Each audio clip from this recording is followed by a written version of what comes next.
My life as a parent began on December 19th, 1994, when an exuberant 8-year-old bounded off a plane and into my arms. The flight attendant running after her laughed and said, "You must be her sister, Andrea." And my sister Adrienne replied, "Yep, she's my sissy." Neither of us knew it then, but Adrienne's 2-week holiday visit to Los Angeles would become a permanent stay. The day after Christmas, our mother called and asked if I would keep Adrienne. She didn't want to be a mother anymore. Our mother's life had unraveled. She was addicted to prescription drugs, but she was a high-functioning addict. She had always managed to keep a job until she lost her nursing license for shooting up morphine at work. I told our mother that if I took Adrienne then, I wouldn't give her back. I was only 22 years old. I had a college degree. I had a great apartment. But I lived with my older boyfriend, who was an abusive alcoholic. One night, after totaling his truck, he came home in a drunken rage. After locking him out of our bedroom and praying that Adrienne's door was locked too, he tore the door off its frame because he thought I was calling the police. But I didn't. If they saw our living situation, my sister would be removed from my home and sent to foster care. I couldn't let that happen. So I left my boyfriend. My sister and I got a different apartment in Hollywood that I couldn't afford. In less than a year, we were evicted. At one point, I had 4 part-time jobs that allowed me to be on her schedule. I took her to school every day. I picked her up. On the weekends, I often took her to work with me.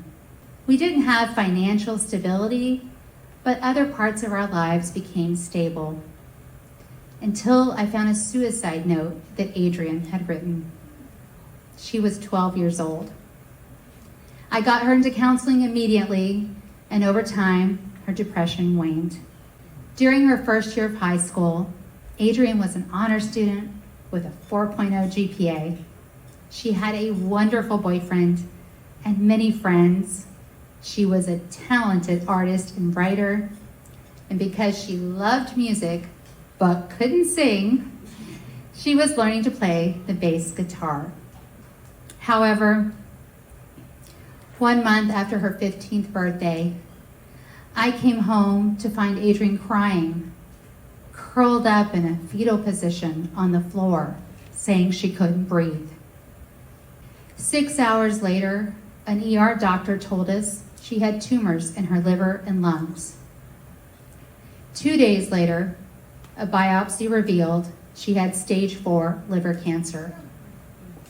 Less than a week later, she started her first round of chemotherapy. I was there for almost every minute of Adrienne's cancer journey. She only lived 147 days. On October 9th, 2001, she died at home in her bed. Her last words were, "I love you, sissy." Losing Adrienne has been the greatest loss of my life. Raising her has been my greatest joy. Being her parent made me a better person. I've never loved anyone as much as I loved and still love Adrienne. Unconditionally, without reservation, with my whole heart. Love hurts, but if I had to go back and do it all over again, knowing how difficult it would be, knowing that Adrienne would die far too young, knowing that my heart would be forever broken, I would. Love hurts, but it's so worth it. Thank you.